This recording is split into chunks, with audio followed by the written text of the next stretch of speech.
Hello. Wow, that was a really bad start. Hello, people. How are you all today? Hope you're doing good. Uh, so this is for the discussion forum too, but I guess you already know. Wow, this is really starting badly. But for the first question, having looked at social stratification, what do you think is the best way to help individuals in America out of poverty? Think creative, but also discuss how you pay for / structure your idea.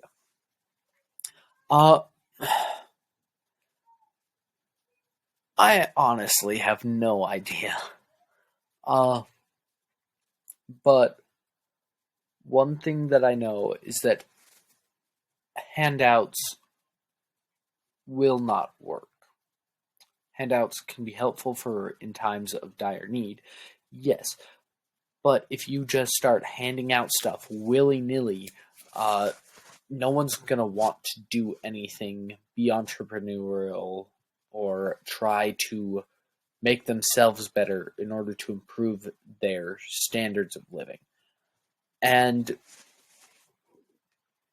I think probably one of the best ways to do that, now that I'm thinking about it, at least out loud, is to do a technical colleges and tech and trade schools. I think would probably be a extremely good way to bring people out of poverty, because those jobs are only growing more and more, and people who learning a good and reliable skill that will not disappear is something that would be very helpful. And construction workers get paid a lot, and they are needed a lot.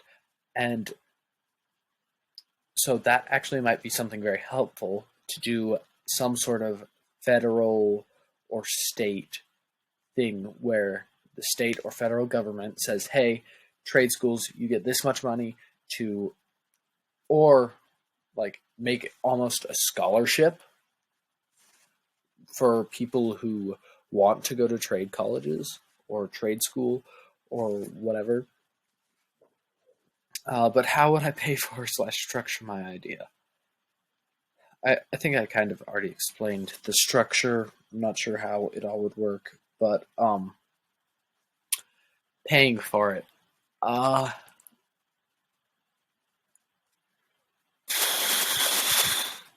I just took econ, and so I'm very dismal about the country's future economic prospects. But definitely, I think the main thing first is to get rid of unnecessary stuff.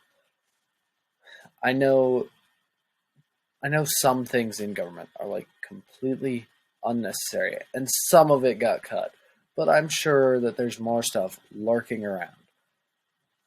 Uh, there was a documentary we watched, but it talked about the four deficits that are causing the massive federal debt, uh, and it was fiscal debt, so actual money hole being dug, trade deficit, leadership deficit, and savings deficit. But just, I think the first order of business is to make our economy be able to withstand major hits. Because, like, if we got hit with another Great Depression-esque Great Recession thing right now, we would be cooked.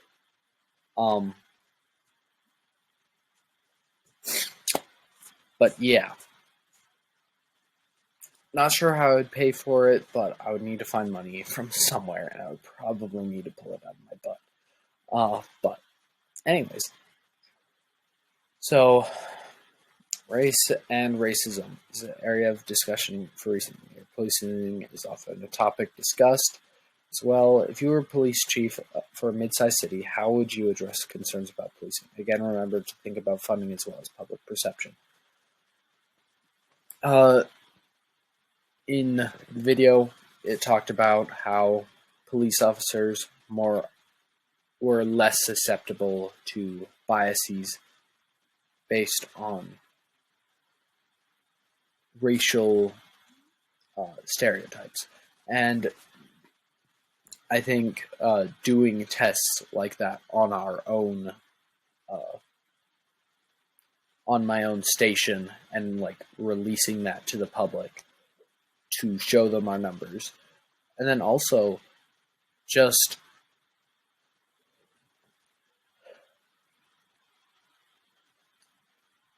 this is going to be sound okay. I really love cop shows, so this sounds. I kind of hate myself for saying this, but have a very good IA. Support internal affairs to make sure that people who are doing illegal stuff, cops who are doing illegal stuff, aren't doing illegal stuff anymore. I know I definitely don't. It's a necessary part for a necessary job. If no one is there to keep the people in power, or at least the people who wield local power, in check, no one is going to be able to stop them. A sheriff is one of the most powerful positions in a county. Same with like police chief, commissioner. But it's powerful because it's appointed. You don't really need to worry about re-election, well, most of the time. But you also essentially get a small private army. It's not supposed to be that, but it can definitely be used in that way if that power is misused. And so that is definitely something that needs to be watched for. But other things that might help, I honestly have no idea, other than because I know that I am not going to lower my police station standards because someone tells me that I need more people of color in my department. If all the best people are white, then I'm going to hire all the best people. But if all the best people coming out of the academy are all black, I'm going to hire those black people. Race doesn't play a factor in that. It's the police force is to protect the people, and you want the best people for your police force. That's what I'm getting at. And then global inequality. What country do you see as being on top of the world stage? USA. Yes, America. Anyways, what features or characteristics do you think are important for a country to become a leading nation in the world? Military might, economic structure, human rights, etc. Looking up forward, do you foresee any up-and-coming countries who may become superpowers in the coming years? Oh my gosh, I'm finally in my zone. I really like geopolitics. And that's a really nerdy thing to say. But characteristics that I think are important. I think it is important to have a strong economy, have strong alliances, and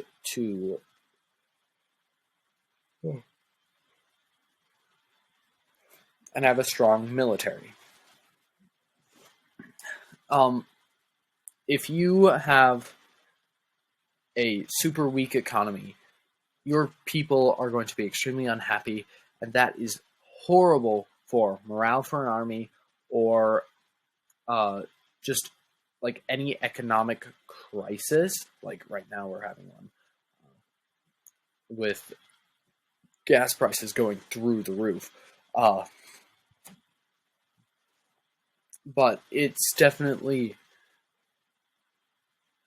something very important. A weak economic structure means a weak country. But in the same way, if you have a weak military and you're trying to lead the world, no one's going to listen to you. They're going to be like, oh, what are you going to do? Fight me? And if you don't have an army, you can't fight them. I subscribe to Teddy Roosevelt's give them a carrot but carry a big stick. Keep that stick handy in case you need to use it, but allow them an opportunity to change their ways and get benefits from it.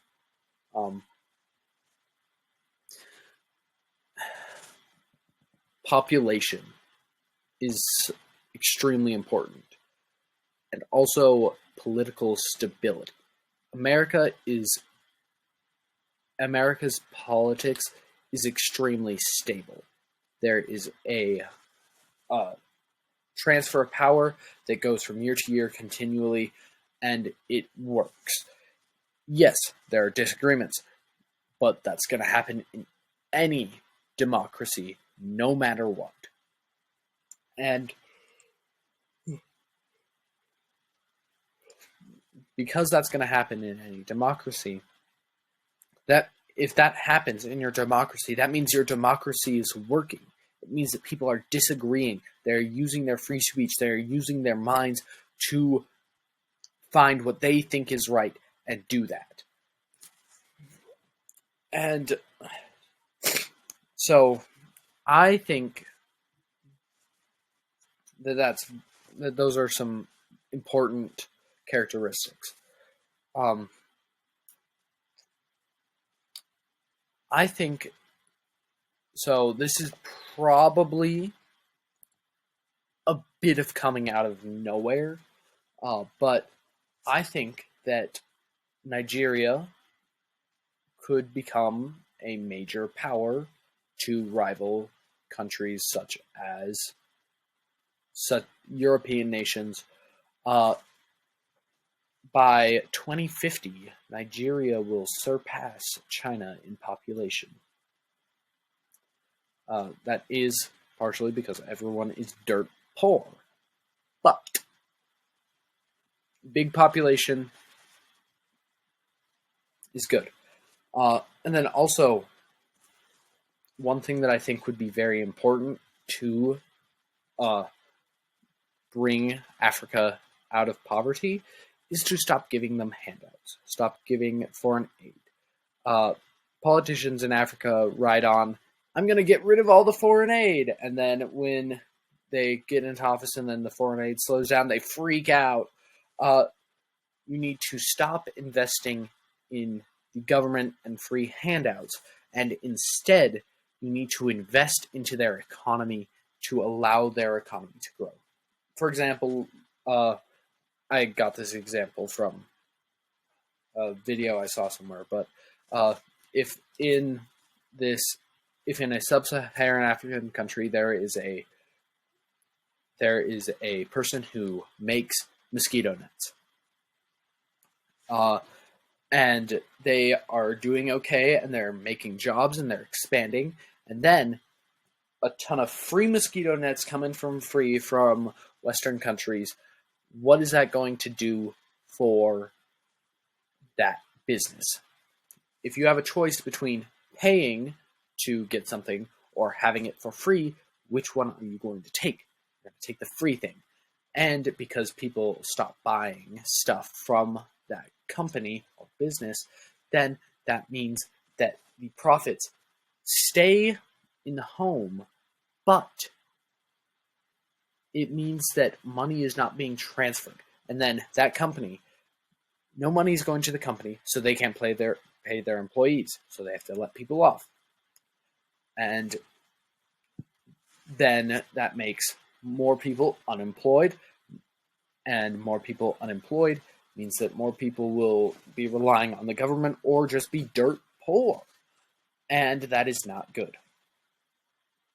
And so instead of sending in, let's say, $100,000 in mosquito nets, what if you instead invest $100,000 into that company? They suddenly have way more resources at their disposal. They can grow their company. They can train more people, and then more people to work means more stuff made. More stuff made means more money made. More money made goes into the company to pay more people, and that company then can hire more people, grow even more. business cycle. Your goal is to go up.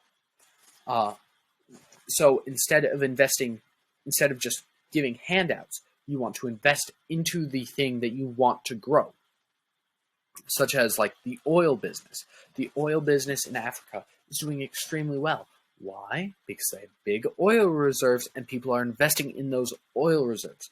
If people just start handing out oil, those oil businesses are going to go out of business because they can't do business anymore. So oil is doing very well there because people are investing into it. And that's what we have to do with other local businesses. And when you invest in those local businesses, it brings the whole region up. And if you invest in more businesses, it brings it up more, until you have a country that is out of poverty. Wow, that's a long spiel. Sorry about that. Yeah, I have opinions. Anyways, good night all.